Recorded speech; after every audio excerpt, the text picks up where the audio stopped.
Good luck. Cool. How different is going through this fall camp knowing that you are the guy, as opposed to last year whenever you're getting in, you guys are rotating, things like that?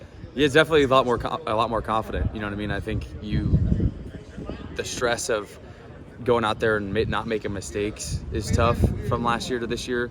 And now, not saying that I'm going to go out there and make mistakes, but there's no fear that if I do something wrong here, then, you know what I mean? And so I'm not playing on as many eggshells as you could say that I was last year, so I can play a little bit more free, which has more clarity in the mind, which actually ends up making you play better. So that's just a lot more confident and a lot more excited. And if you don't want to get into this, don't worry about it, but whenever you go into these meetings and they're like, hey, here's how we're going to do these first however many games. Yeah. It just kind of, what was that like for you, being the older guy coming in and things along that nature? Yeah, I mean, obviously it was tough, but I think we handled it the best way that we could, kind of figured it out, could pass the first couple games, and then we went on a run, so. You've been around championship teams, you've been to bowl games, been to national championships.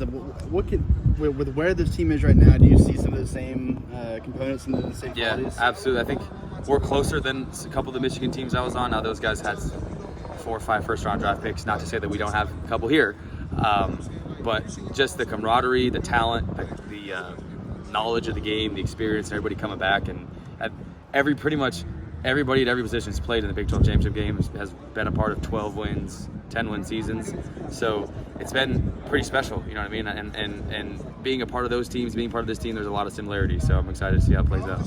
Alan, I'm curious for your thoughts on how it's impacted you. The two-minute warning. Yeah, oh yeah. The headset, how much of the new rule changes? Yeah, it's fun. No, yeah, I think it's going to give us an extreme advantage. I think the teams that use it will definitely get an advantage. There's a right way to use it. So there's using the headsets where the coaches and little tidbits of, hey, alert this, or hey, alert this, hey, it's 3rd and 2, it could be this, right? And it's going to shut off at 15 seconds, but it's really going to help quarterbacks for sure make better decisions and helping, because we're going to have an eye in the sky. 2 minutes is a huge thing because obviously the clock's going to stop. So it gives everybody an extra timeout. So that's not even just end of game, but really end of half, getting points at the end of half, setting up for the 2 minute at the right time to be able to get points going into halftime. So it definitely changes the entire game, but really it also changes going into halftime more than anything. So are you in favor of the new rule? Oh yeah, it's great. Oh my gosh, yeah, it's fantastic. And the iPads on the sideline, the surfaces are really, really cool too. So that's all going to be interesting. But we're going to we've been doing as much as we can in practice, but it's really, you're only going to get it when you get in the game. So we're trying to kind of learn on the fly and develop, see if we can get advantage using them. What kind of stands out about South Dakota State on film and what you've seen? Yeah, I mean, definitely they're disciplined. They have a winning culture. They win for a reason. You don't win 29 games in a row for just because you're good at football. Yeah. What's up? I have one. I don't know. I think I still have the flyer. I had it hung up. I had it on my fridge. Yeah, maybe not. Sorry, what were we saying? Yeah. Just what stands out about South Dakota State. Oh, yeah. Yeah. No, discipline, right? Yeah, you don't win 29 games for no reason. They're not going to be in bad spots. They're not going to bust coverage. They're going to be sound. So there's going to be a lot of post-snap change that we're going to have to see and deal with. But I'm excited for the challenge. I've talked all season about taking them seriously. You know, they've won a lot. They've been in big games. Do you think last year, the South Alabama game, the way it went, did that kind of do anything to kind of take this team more seriously, even though they are lower level or whatever? Yeah, I mean, I think we know that they're a good football team from the jump. This year, last year, or whatever. Sure. It doesn't matter. I mean, these guys are obviously a really good football team that's coming in here. So we gotta be prepared for them. Going back to the helmet stuff, it's obviously commonplace in the NFL, but it's new for literally anybody else. Yeah. Is it weird at all? Is it other times you just want people to shut up when you're talking? Yeah, so Coach Dunn's the only one that can talk in it.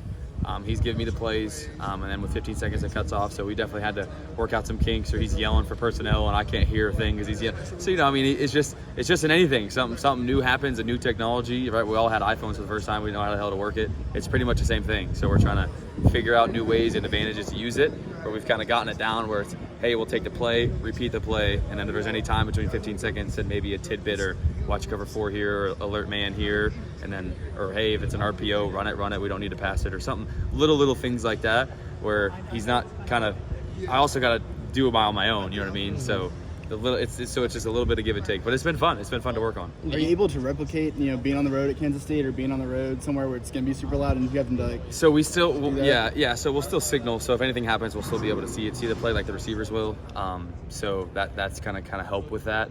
But yeah, we practice with speakers. You know what I mean. So obviously it'll probably be louder in game, but the speaker in the helmet's pretty loud too. So, but we'll see. We'll probably have to hit this a couple times.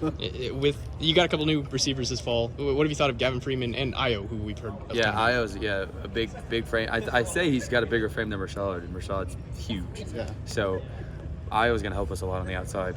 That's one if somebody asked who they don't know about. Yeah, no, Io's gonna be. He's an electric guy on the outside. Strong hands, really catchable. Just fun receiver to throw to because he's big. You know what I mean? Those are always fun to throw to big guys. And then Gavin, call him G Freaky for a reason. He's unbelievably quick. Probably maybe one of the fastest guys on the team. So him being small as well, just like BP, sometimes it's hard to hit him because they're so small and so fast. But if you get him in stride, watch out. Is Gundy what